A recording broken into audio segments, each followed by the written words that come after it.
In order to avoid criticism, say nothing, do nothing, be nothing.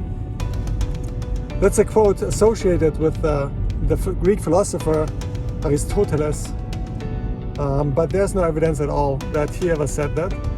The oldest written material from this quote is from 1895 in a magazine called The Philistine, published by Albert Green Hubbard.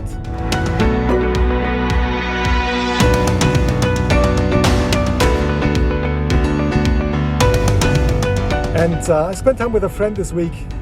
He took on a volunteer project, and he gave his best. He did a great job putting it into practice. Unfortunately, in the process of communicating about the project, there were a few things which could have been done better. And he did receive a pretty harsh critique from somebody because of that. And we discussed it a little bit. It wasn't so easy to take, obviously, for him. But jokingly, we agreed that the best way to avoid a situation like that in the future would be to never take on a project like that at all.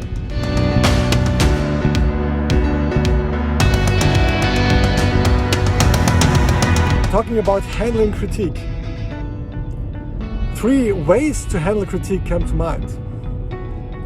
The first way I would call the way of the adapted child.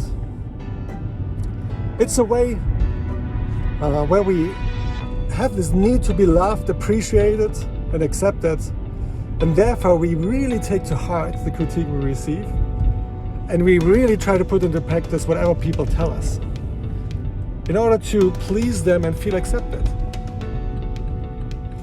The reality is, in my experience, that this turns often into anger and resentment because we perceive our lives as not something we are taking responsibility for. We feel like it's manipulated by other people, and it puts us in a very unhappy place.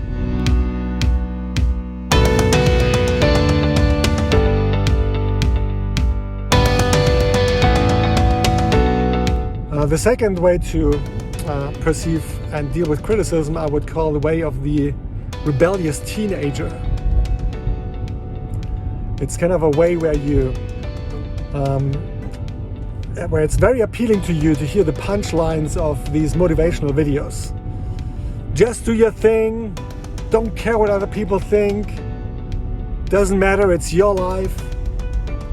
And I can see a need to sometimes get a kick in the butt to not care so much about what other people think. But if this is our general attitude towards critique and feedback in our lives, there's a number of downsides to that. We miss to wrestle with the content of criticism, which could help us progress. We miss making progress in our personal development. And many times it leads us to a pretty lonely place because we cut out people in our lives who could be of great value in us just because we feel insecure and fearful.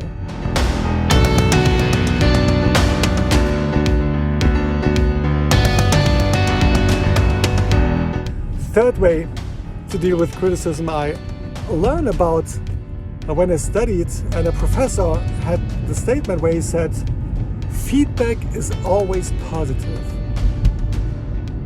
And what he meant by that is that every time somebody critiques you, it's just another angle to look at a certain situation you might not be aware of. And you don't have to always explore the motivation of the person and all that. And but you can just take it as, another way to look at things and wrestle with it a little bit and see if you can take something from it.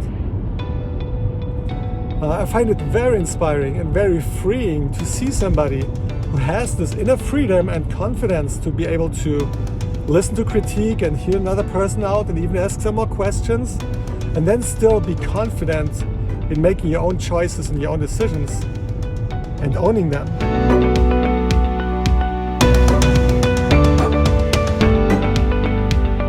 In order to avoid criticism, say nothing, do nothing, be nothing.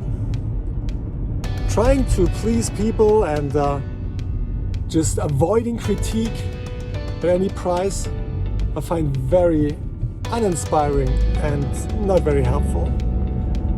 Then I'd rather say what I think and do what I have passion for. And with these thoughts, I wish you a great start into this week.